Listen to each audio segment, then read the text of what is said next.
When I first got elected, I wanted to be the person who came up with solutions, who engaged with constituents. There is an epidemic in our state and nationwide, and that is on heroin use. Parents and teachers were misinformed. The red light cameras have been taking lives in our state, and he knows that if we repeal this bill, then we will be saving lives. The rhetoric we use can be divisive and inflammatory, and I think that's happening right now. From last year to this year, from 2013 to 2014, we've gone from 199 deaths to 447 deaths in heroin-related mortality. We need to take it to the state level, because if our school districts aren't taking responsibility for the well-being of our children, then it's up to us to take that responsibility.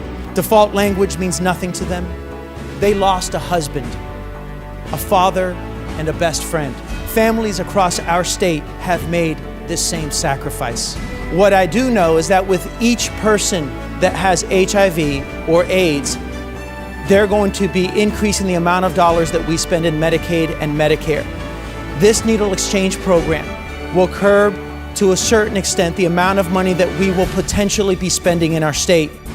So I then reached out to those parents and I said, look, I don't know if this is a state issue or a local issue, but I do know that I want to help you figure out what we can do to help our kids, because there's a problem in our schools if we don't have recess for our kids.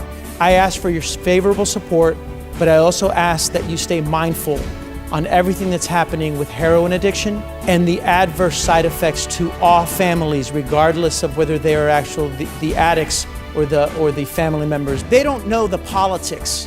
What they do know is whether there's jobs in their community, how much those jobs are paying.